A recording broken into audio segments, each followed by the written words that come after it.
Hello everybody and welcome again to another lecture of Learn with Vidhi. In today's lecture we are going to see differentiation of standard 12th and in differentiation we are going to see logarithmic differentiation. So let us start.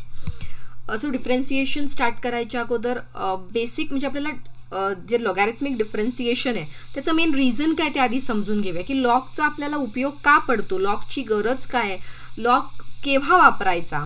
तर सगळ्यात पहिलं म्हणजे to solve complicated sums involving product. म्हणजे जेव्हा आता हा जर मी तुम्हाला सम ॲज अ डेरिव्हेटिव्ह दिला, you know u into v, u multiply by v आपल्याला सगळ्यांना येते, u derivative of v plus v derivative of u, किंवा तुम्हाला एक्स रेज टू एन येते. पण हे एवढा मोठा कॉम्प्लिकेशन आहे इथे बघा. एक तर तुम्हाला पॉवर फंक्शन घ्यायचं आहे म्हणजे एक्स रेज टू एन, परत 3 फंक्शनचं मल्टिप्लिकेशन आहे. मग अशा वेळी जर आपण यू इंटू व्हीने केलं तर त्याच्यापेक्षा आपल्याला जर लॉग आपण वापरला तर हा सम फार सोपा होणार. आणि बेसिकली लॉगचा आपला उपयोग तोच आहे, to make very difficult sums easy. त्यानंतर सेकंड टाईप कुठले आहेत, to solve complicated sums involving quotient. जसं प्रोडक्ट आहे तसे कोशंटचे सम्स आहेत ते तुम्ही सोडू शकताय. तर ह्याच्या जागेवर कदाचित इथे रूट असू शकतो किंवा इथे रूट असेल असे पण सम्स असतात. मग अशा काइंड ऑफ सम्स इथे ऑलरेडी दोघांनाही रूट आहे त्यामुळे रूट आहेच तो, किंवा मग 5th रूट आहे समजा इथे असं काहीतरी असेल, 5th रूट आहे किंवा इथे 8th रूट आहे असं काहीतरी कॉम्प्लिकेटेड सम्स आहेत. और to solve complicated sums involving power म्हणजे power raise to power. We have x raise to n हा एक आपल्याला म्हणजे नंबर रेस टू कॉन्स्टंट ह्याचा आपल्याला एक स्टँडर्ड डेरिव्हेटिव्ह आहे, किंवा आपल्याला ए रेस टू एक्स आहे. पण आपल्याला function raise to function like sine x raise to जर टॅन एक्स तुम्हाला दिलं तर how to solve this kind of sums. तर त्याच्यासाठी आपण काय वापरतो, लॉग म्हणजे logarithmic differentiation. We differentiate with the help of log. म्हणजे लॉगचा यूज करून आपण तो सम काय करतो, सिम्प्लिफाय करतो आणि मग त्याचं डेरिव्हेटिव्ह काढतो. So let us proceed. सगळ्यात अगोदर what is the definition. See definition और for example log a to the base b is equal to m असेल, then what happens, a remains here and this goes here and b raised to m. So this is a very important thing which you must have done in 11th standard. And these are the formulas which we are going to require. आपण हे formulas वापरणार आहोत. पहिला आहे log a multiply by b. Need बघा, log of bracket मध्ये a multiply by b असेल तर तो होतो log a plus log b. If it is log a by b then it becomes log a minus log b. And this is again very important. हे बरेचदा लागणार आहे आपल्याला सगळ्या सम्समध्ये. log a raised to m. This becomes m log a. Very important. हा main difference जर असं असेल, log a raised to m असेल, you can use this formula. But if it is log a bracket raised to m then you cannot use this formula m log a. And therefore मी इथे not इक्वलची sine दिलेली आहे तुम्हाला समजण्यासाठी. So हे formulas तुम्हाला 3 लक्षात ठेवायचे आणि हे एक महत्त्वाचं लक्षात ठेवायचं आहे. Okay, let's proceed. मी एक एक्झाम्पल घेतले, y is equal to cube root of 4x minus 1 upon 2x plus 3 and in second bracket 5 minus 2x square. आता इथे काय बघा, फर्स्ट म्हणजे एक्स रेस टू एन आहे म्हणजे एक्स रेस टू एन वापरायचा आहे, यू बाय व्ही वापरायचा आहे. असे बरेच फॉर्म्युलाज तुम्हाला इथे वापरायचे आहेत. आणि हा जर आपण आपल्या नॉर्मल बेसिकने जर करायला गेलो मागच्या एक्सरसाइज प्रमाणे it will be very tedious. So we are going to use log here. So first step, taking log on both the side. दोन्ही बाजूंना लॉग घ्यायचं. Log y is equal to log of bracket whatever is there त्याचं log करायचं आहे. आता इथे cube route आहे त्याच्यामुळे इथे मी काय लिहिलं, 1/3 लिहिलं. जे काही असेल त्या पद्धतीने लिहायचं, नसेल तर ते काय फक्त लॉगच येणार आहे तिथे.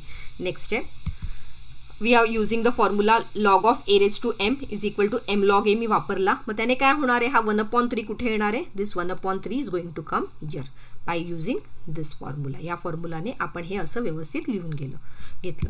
नेक्स्ट, आता आपण लॉग ए बाय बीचा फॉर्म्युला वापरूया. लॉग ए मायनस लॉग बी. सी बेसिकली स्टार्टिंगच्या सम्समध्ये तुम्ही फार हळूहळू जाणार आहात. ओके, अँड एकदा तुम्हाला प्रॅक्टिस चांगली झाली की you can do 2 to 3 formulas at a time. एकाच एक्झाम्पलमध्ये तुम्ही फॉर्म्युलाज करू शकता आणि आन्सर लिहू शकता. मी directly can come to the ह्याच्यानंतरच्या स्टेपला पण तुम्ही येऊ शकता. पण that is going to be by practice. केवढी प्रॅक्टिस तेवढं सोपं. तुम्ही तेवढ्या मधल्या स्टेप्स तुम्ही डिलीट ओमिट करू शकता. Next see here log a by बीचा फॉर्म्युला वापरला म्हणजे log a, this is your a numerator, log of numerator minus log of denominator, log of numerator minus log of denominator. Next step, आता काय केलं, आता इथे बघा log y is equal to 1/3 log a तसा log जो numerator आहे minus. आता काय झालं इथे मी परत एकदा याला लॉग a इंटू बीचा फॉर्म्युला वापरला. तो काय आहे लॉग a इंटू बीचा log a plus log b इथे वापरलाय. पण तुम्ही म्हणाल मॅडम इथे लॉग a प्लस बी नाही आहे मायनस. कुठनं हा मायनस आला जरा विचार करा. येस हा मायनस ह्या मायनसमुळे आला आहे त्याच्यामुळे इथे मायनस आला. a प्लस बीच आहे आपला बरोबर log a plus log beach आहे फॉर्म्युला. पण बाहेर मायनस असल्यामुळे आतले दोघंही मी काय केले ती एक स्टेप ओमिट करून मी काय केलं डायरेक्टली मायनस लिहिलं. ठीक आहे. अजून हा 2 कुठनं आला. Yes this 2 is from this. हा जो 2 आहे म्हणजे log a raise to m equal to m log a हा फॉर्म्युला मी इथे वापरलेला आहे. Okay log a raise to m is equal to m log a हा मी इकडनं इथे ह्या पद्धतीने आलेला आहे. Okay, now let us go further. Now we are going to differentiate this step. जी आता ही आपली मागची स्टेप होती ह्या स्टेपला आपण काय करायचं आहे डिफरन्स. आता इथे तुमच्या लक्षात येईल हा सिम्प्लिफाय झालाय. याचं लॉग तर सोपं आहे. लॉग एक्सचा फॉर्म्युला येतोय लॉग एक्सचा येतोय लॉग एक्स. त्याच्यामुळे फक्त हा जो एवढा टीडीएस सम होता आपला ह्याला आपण काय केलं सिम्प्लिफाईड व्हर्जनमध्ये त्याला कन्वर्ट केलं. काय वापरून फक्त लॉग वापरून आणि सायन्स समजून घेऊन. Okay so let us proceed. So let us differentiate taking derivative on both the side. दोन्ही बाजूला डेरिव्हेटिव्ह 1/3 जो होता तुम्ही बाहेर कॉन्स्टंट म्हणून काढून घेतला अँड डेरिव्हेटिव्ह. सो नेक्स्ट स्टेपमध्ये काय झालं लॉग वायचं derivative. This is now very very very important step. ही लक्षात ठेवा कारण बेसिकली आपल्याला सवस आहे dy/dx लिहून टाकायचं आणि तिथे मिस्टेक होणार. सो लॉग वायचं डेरिव्हेटिव्ह काय लॉग वायचं डेरिव्हेटिव्ह आहे 1/y dy/dx because we are differentiating log y with respect to x. त्याच्यामुळे 1/y dy/dx. नेक्स्ट आता आपण डेरिव्हेटिव्ह प्रत्येक टर्मला इथे दिलेला आहे. Now what share 1/y dy/dx तसंच राहिलं इथे. नेक्स्ट स्टेप 1/3 कॉन्स्टंट तसंच. लॉग एक्सचं डेरिव्हेटिव्ह आहे 1/x. त्याच्यामुळे आपल्याला हे आधी माहिती आहे इथे जे काही असतं ते डायरेक्टली लिहायचं असतं because we have done many sums previous व्हिडिओजमध्ये. माहिती आहे चेन रूल वापरायचा आहे. त्यामुळे 4x-1 ते लिहिलं. As 4x-1 is not standard नसल्यामुळे त्याचं परत एकदा इथे डेरिव्हेटिव्ह येणार आहे. पुढे पण तसंच लॉग 2x प्लस 3चा डेरिव्हेटिव्ह म्हणजे लॉग एक्सचा derivative 1/x that is 1/2x plus 3. एक्सच्या जागेवर दुसरं काहीतरी होतं म्हणून त्याचं एकदा परत डेरिव्हेटिव्ह मायनस 2 कॉन्स्टंट बाहेर. परत एकदा लॉग एक्सचा derivative 1/x that is 1/5 - 2x कारण इथे एक्सच्या जागेवर 5 - 2x आहे. परत एकदा त्याचं डेरिव्हेटिव्ह. हे सगळ्यांना येते सोपं आहे. Next step dy/dx. आता मी काय केलं व्हेरी जशी ही इम्पॉर्टंट स्टेप आहे की 1/y लक्षात ठेवायचं आहे नुसता dy/dx नाही लक्षात एक कन्फर्म करायचं. लॉग मी वापरतोय म्हणजे 1/y येणार आहे आणि तो 1/y मला काय करायचं आहे ह्या बाजूला इथनं तो पाठवायचा आहे राईट हँड साईडला. तो आपल्याला विसरायचा नाही आहे. नाही तर आपले लास्ट जे काही मार्क्स असतात ते आपल्याला मिळणार नाही. नाव सियर y/3 मी लिहिलं. y इथे पाठवला. हा कॉन्स्टंट होता तसाच राहिला. आता ह्याला फक्त सिम्प्लिफाय 4x-1चं डेरिव्हेटिव्ह. याचं डेरिव्हेटिव्ह काय येणार आहे 4xचं डेरिव्हेटिव्ह 4 कॉन्स्टंटचं डेरिव्हेटिव्ह 0 त्यामुळे 4 इथे आला. हे आहे तसंच 4/4x-1 लिहिलं बरोबर आहे. सिमिलरली इथे 2xचं डेरिव्हेटिव्ह 2 ह्याचं 0 त्यामुळे नुसता 2 so 2/2x plus 3. Okay minus 2 तसाच राहिला. ह्याचं काय होणार 0 - 2 म्हणून ते मायनस इथे काय झाला हा इथनं प्लस. इथे जरी मायनस होता तरी तो इथनं प्लस कसा झाला या मायनसमुळे. So minus will be plus and 2 × 2 4/5x - 2x. Answer संपलेलं आहे. शेवटची फक्त एक स्टेप करायची आहे ती म्हणजे या वायचं रिसबस्टिट्यूशन. म्हणजे काय dy/dx इक्वल टू 1/3 तसाच राहिला आणि हा जो वाय आहे त्याला आपल्याला काय करायचं क्वेश्चनकडे जायचं आहे. आपल्याला क्वेश्चन बघायचं. आपला क्वेश्चन काय आहे y इज इक्वल टू काय होता तो फक्त इथे आणून टाकायला विसरायचं नाही. मी मगाशीच म्हटलं की त्याला मार्क्स आहेत because last step is important. बाकी सगळं तेच राहणार आहे फक्त हा जो तुमचा y आहे तो आपण क्वेश्चनकडनं परत एकदा तिथे टाकायचा आहे. So this is an example where we have used logarithmic differentiation. Let us see one more example. y is equal to x raised to tan inverse x हा आहे. आता इथे जर तुम्ही बघाल तर x raised to n standard formula आहे n x raised to n - 1 a raised to x आहे आपल्याकडे. पण असंच x एक फंक्शन आहे आणि tan इनवर्स x पण एक फंक्शन आहे. मग अशा वेळी काय करायचंय तर अशा वेळी लॉग वापरायचं आहे. Taking log on both the side. इथे आता x आणि tan आहे. तुम्ही sin x raised to x असू शकतो x raised to x असू शकतो एनिथिंग कुठलाही फंक्शन रेस्ट टू फंक्शन तुम्ही इथे घेऊ शकताय. त्याला आपण ह्याच पद्धतीने सोडवायचं आहे. मग दोन्ही बाजूंना लॉग घेतलं. Taking log y equal to log of x tan inverse x. आता तुम्हाला लक्षात आलं असेल इथे कुठला फॉर्म्युला वापरायचा आहे. Yes log a log a raise to एमचा फॉर्म्युला. मग काय होणार, हा टॅन इनवर्स एक्स खाली. मी तुमच्या लक्षात येईल की का वापरायचं आहे, तर तो पॉवर फंक्शन खाली उतरवण्यासाठी लॉग वापरायचं आहे. लॉगचं काम काय, प्रत्येकाला काहीतरी जॉब दिलेला आहे, ह्याचं काम काय फक्त लॉगचं, की जे टीडीएस काम आहेत, मल्टिप्लिकेशन टीडीएस, त्याला सोपं करून ॲडिशन. बघा मी गुणाकार करणं अवघड आहे पण बेरीज करणं सोपी आहे, भागाकार करणं अवघड आहे पण वजाबाकी करणं सोपी आहे. तेच काम करायचं आहे आपल्याला सोपं करायचं आहे. तर इथे पण लॉगचं बेसिकली डोक्यात एक लक्षात ठेवा, लॉगचं काम काय, ते सोपं करणं. इथे काय होतं, पॉवरला फंक्शन होता, त्याला मला खाली उतरवून ठेवायचं आहे, एवढंच काम लॉगचं आहे. लॉगला बाकीचं काहीही काम दिलेलं नाही आहे आपण. ठीक आहे. See differentiate with respect to x. Next step, दोन्ही बाजूला डेरिव्हेटिव्ह घ्यायचं. इथल्याबद्दल मी आधीच सांगितलं, ह्याचं डेरिव्हेटिव्ह काय येणार आहे, 1/y dy/dx. इथे काय होणार बघा, आता इथलं डेरिव्हेटिव्ह कसं होणार, हा पहिला tan inverse x into log x आहे, म्हणजे मला u इंटू व्ही वापरावा लागेल, हा u आणि हा v. So u derivative of v plus v derivative of u. Very simple. इकडचं ऑलरेडी डेरिव्हेटिव्ह तुम्हाला समजलेलंच आहे left hand side. So 1/y dy/dx तसंच राहिलं. Next step, tan inverse x तसाच राहणार कारण तो u आहे, and derivative of log x. Log एक्सचं डेरिव्हेटिव्ह काय सगळ्यांना माहिती आहे, 1/x कॉन्स्टंट. परत एकदा लॉग एक्स तसाच राहिला आणि टॅन इनवर्स एक्सचं again very standard derivative which is 1/1 plus x square. मला वाटतं इथे मी कॉन्स्टंट म्हटलं चुकून, सॉरी. सो लॉग एक्सचं स्टँडर्ड डेरिव्हेटिव्ह आहे 1/x, तसंच टॅन इनवर्स एक्सचं स्टँडर्ड डेरिव्हेटिव्ह आहे 1/1 प्लस एक्स स्क्वेअर. आन्सर संपलंय, फक्त शेवटचं काम, हा y परत आपल्या जागेवर इथे न्यायचा आहे त्याला. ती नेक्स्ट स्टेपला dy/dx इक्वल टू y, जो ह्या बाजूला आला आणि आहे तसं हे आन्सर. आणि लास्ट स्टेप ते म्हणजे त्या वायला क्वेश्चनकडनं आपला वाय काय झाला, इथे असा हा आलेला आहे. वायच्या जागेवर परत एकदा क्वेश्चन लिहायचा, and this is your answer. Let us see one more example. Very beautiful question, x raise to x. मला वाटतं कॉम्पिटेटिव्ह एक्झामसाठी वगैरे डायरेक्टली आन्सर पाठ करायचं आहे आपल्याला. Derivative x raise to x is x raise to x bracket 1 plus log x. किंवा असा कुठेतरी पुढचा सम बघायचा ज्याच्यामध्ये हा लागणार आहे आपल्याला, तेव्हा तो एक स्टँडर्ड म्हणून घेता येतो, पण डिपेंडिंग मार्क्स किती आहे. 2 मार्क्स क्वेश्चन मी सांगेन ते पुढच्या एक्झाम्पलला. ठीक आहे, पहिला हा क्वेश्चन समजून घेऊया. Very beautiful question. Taking log x on log on both the sex, हे आपल्याला माहिती आहे. दोन्ही साईडला आपल्याला काय करायचं, लॉग घ्यायचं आहे.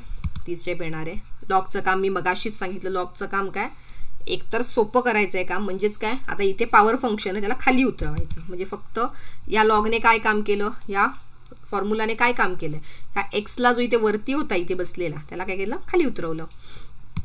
डिफरेन्शिएटिंग with respect to x, again u into व्हीचाच फॉर्म्युला जसं मागच्या एक्झाम्पलमध्ये होतं. It is u into v, u derivative of v plus v derivative of u. Log वायचं डेरिव्हेटिव्ह काय, 1/y dy/dx इथे लिहिलं आहे. u into v, u derivative of v plus v derivative of u. Simple, very simple. 1/y dy/dx तसंच राहिला, x तसाच राहिला. Log एक्सचं डेरिव्हेटिव्ह 1/x, लॉग एक्स तसंच राहिलं. डेरिव्हेटिव्ह ऑफ एक्स किती आहे, 1. आता जर आपण बघितलं तर हा एक्स आणि हा एक्स काय झाला, कॅन्सल झाला. काय राहणार, dy/dx, हा y या बाजूला गेला आणि 1 plus log x.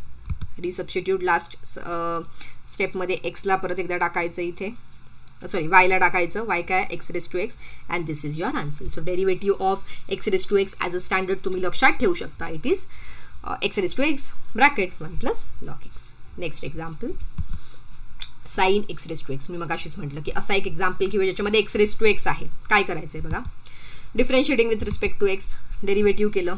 Derivative of y is equal to derivative of sine x raise to x. So derivative of dy/dx direct आहे, लॉग काय वापरलं नाही त्याच्यामुळे dy/dx तसाच राहणार. डेरिव्हेटिव्ह ऑफ साइन एक्स, हा सगळा तुमचा एक ॲज अ एक्स पकडा, मला माहित नाही आत काय, बरोबर. साइन एक्सचा डेरिव्हेटिव्ह कॉस एक्स काय होतं, एक्स रेज टू एक्स, तो तसाच लिहिला मी इथे. मात्र तो कॉन्स्टंटच्या जागेवर दुसरा कोणतरी आहे त्याच्यामुळे त्याचं परत एकदा डेरिव्हेटिव्ह, आणि ह्याला नंबर 1 म्हणायचं. या इक्वेशनला, ह्या स्टेपला नंबर 1 म्हणायचं. का नंबर 1 म्हणायचं आहे पुढे सांगणार आहे मी तुम्हाला. आता एखादा जर तेवढंच हे असेल तर डायरेक्टली मला आन्सर सांगू शकतोय. ह्याचा आन्सर काय, cos x raise to x bracket x raise to x 1 plus ब्रॅकेटमध्ये 1 प्लस लॉग एक्स झालं, आन्सर आलेलं आहे. मी मला म्हटलं ना कॉम्पिटेटिव्ह एक्झाम किंवा MCQसाठी डायरेक्टली, पण जर आपल्याला एक 3 मार्क्स क्वेश्चन आहे तर आपल्याला हा सोडवावा लागणार, त्याच्यामुळे कसं सोडवायचं हे बघूया. ठीक आहे. सो नेक्स्ट स्टेप, आता काय करायचं, ऑलरेडी यू आपल्याला काय केलं, वाय वापरलं आहे, त्यामुळे वेगळा व्हेरिएबल वापरा, यू वापरा, व्ही वापरा, शक्यतो व्ही वापरूया. ठीक आहे. एक्स रेज टू एक्सला आपण काय म्हणूया, व्ही म्हणूया. V is equal to x raise to x. आता जे तुम्ही मागच्या एक्झाम्पलमध्ये केलं तेच सगळं काम, फक्त वायच्या जागेवर व्ही आला, बाकी सगळं तेच काम. See here taking log on both the side, log v is equal to log x raise to x, log v is equal to x खाली आला x log x, differentiating, on differentiating we get derivative of log v is equal to derivative of x log x 1 upon v dv by dx. मी पटापट का सांगते कारण मागे आपण सगळं केलेलं आहे. आता अगदी मागच्या एक्झाम्पलमध्ये u इंटू वीचा फॉर्म्युला वापरला, u derivative of v plus v derivative of u. Answer मिळालं. आन्सर काय होतं dv by dx equal to v bracket 1 plus log x, that is dv by dx किती मिळाला x raise to x 1 plus log x. मग काय फक्त करायचं आहे, हे जे डेरिव्हेटिव्ह आहे ते कुठे टाकायचं, त्या इक्वेशन नंबर 1 मध्ये टाकायचं. मी derivative of x raise to x काय आहे, x raise to x 1 plus log x. हे फक्त काय करायचं आपलं, त्या इक्वेशन जो 1 ठेवलेला होता आपण तिथे, बरोबर की नाही, cos x raise to x derivative of x raise to x होता, त्या 1 इक्वेशनमध्ये आपल्याला फक्त काय टाकायचं आहे, हे x raise to x 1 plus log x टाकायचं आहे. म्हणजे आन्सर काय आलं, dy by dx equal to cos x raise to x bracket x raise to x bracket 1 plus log x. मग अशीच मी स्टार्टिंगलाच म्हटलं, क्वेश्चन बघून जर तुम्ही हे स्टँडर्ड म्हणून डेरिव्हेटिव्ह पाठ केला तर सगळ्या कॉम्पिटेटिव्ह एक्झाम असू दे, एंट्रन्स एक्झाम असू दे किंवा तुमच्या MCQसाठी तुम्ही डिरेक्टली आन्सर याचा लिहू शकताय. ठीक आहे, पण मात्र परत सांगते 3 मार्क्स क्वेश्चन आहे, you have to solve this way. Let us see one more example. This is a very beautiful example. हा एक्झाम्पल कळला तर बरंचसं आपल्याला डेरिव्हेटिव्हमधलं कळलं आहे की लॉगमध्ये म्हणजे लॉगॅरिथमचा पाठ तरी मला कळला असं म्हणायला हरकत नाही. कसं आहे बघा, पहिला आहे function raise to constant is a constant, right. Function raise to function, constant raise to function हा स्टँडर्डच आहे. ई रेज टू एक्सचा डेरिव्हेटिव्ह सगळ्यांना माहिती आहे, ई रेज टू एक्स आहे. And constant raise to constant हा डिरेक्टली 0 आहे, हाही तुम्हाला माहिती पाहिजे कारण constant raise to constant it is going to be constant and derivative of constant is 0. म्हणजे हे दोघांबद्दल काही प्रश्नच नाही आहे. हा कोण आहे, ई रेज टू एक्सच राहणार आहे, हा 0 होणार आहे. बरं, ह्याचं काय, एक्स रेज टू ई म्हणजे कोण झाला हा, आता एक्स रेज टू कॉन्स्टंट म्हणजे एक्स रेज टू एनचा फॉर्म्युला तो पण आपल्याला येतोय, बरोबर की नाही. ई एक्स रेज टू म्हणजे एक्स रेज टू एन काय, n x raise to n minus 1, त्यामुळे याचा आन्सर येणार e x raise to e minus 1. आणि ह्याचं जर तुम्ही बाहेर केलेलं असेल तर x raise to x 1 plus log x. Let us start. Differentiating with respect to x, derivative दिलं दोन्ही बाजूंना, प्रत्येक स्टेपला मी डेरिव्हेटिव्ह देऊन टाकलं, बरोबर की नाही. एक्स रेज टू ईचा फॉर्म्युला काय, मग अशीच म्हटलं एक्स रेज टू ईचा एक्स रेज टू एनचा वापरायचा थोडक्यात तिथे कॉन्स्टंटचा, पण एनच्या जागेवर ई असल्यामुळे e x raise to e minus 1. X raise to x 1 plus log x, e raise to x standard formula, आणि हा परत एक कॉन्स्टंटचं डेरिव्हेटिव्ह 0. बरं, अजून एक हा जर परत एकदा एक 1 मार्क क्वेश्चन आहे, 2 मार्क क्वेश्चन आहे, इट्स फाईन तुम्ही असंच सोडवलं तर. But if it's 3 marks question, जास्त मार्क्सचा क्वेश्चन आहे, तर मात्र तुम्हाला ह्या स्टेपला जसं आपण मागच्या एक्झाम्पलमध्ये केलं की x raise to x equal to v किंवा यू घेऊन taking log on both the side तुम्हाला सोडवावं लागेल आणि मात्र त्याचा आन्सर लिहावं लागेल. एंट्रन्स एक्झाम MCQसाठी डिरेक्टली नक्कीच वापरा, परत एकदा सांगते. पण एक्स रेज टू एक्स जो असेल त्यासाठी जर तुम्हाला एक्झाममध्ये लिहायचा असेल, म्हणजे एक्झाममध्ये 3 मार्क्स क्वेश्चन आहे तर तुम्हाला तो सबस्टिट्यूट करावा लागेल इथे आणि तुम्हाला तो वेगळा व्यवस्थित सोडवून मग त्याचा आन्सर द्यावा लागेल. त्यामुळे मुद्दामून मी 2 एक्झाम्पल असे घेतले की ज्याच्यामध्ये तुम्हाला एक्स रेज टू एक्स वापरायला लागेल. मागच्या एक्झाम्पलमध्ये मी काय केलं, एक्स रेज टू एक्स मी सबस्टिट्यूट करून दाखवलं आणि ह्या एक्झाम्पलमध्ये मी डायरेक्ट सबस्टिट्यूट म्हणजे डायरेक्ट त्याचा आन्सर लिहिलं. सो होप तुम्हाला हा जो लेक्चर आहे तो नक्की आवडला असेल. लॉगॅरिथमिक डिफरन्सिएशनचा होता. Practice again is very important. Derivative integration म्हटलं की प्रॅक्टिसशिवाय पर्याय नाही. त्यामुळे टेक्स्टबुकमध्ये असणारे सगळे एक्झाम्पल्स सोडवा, भरपूर प्रॅक्टिस करा आणि तुमचे काही डाऊट्स असेल तर नक्कीच मला कमेंट सेक्शनमध्ये सांगा. आणि जर व्हिडिओ आवडला असेल तर लाईक करा, शेअर करा आणि सबस्क्राईब करायला विसरू नका. Thank you. Stay home, stay safe.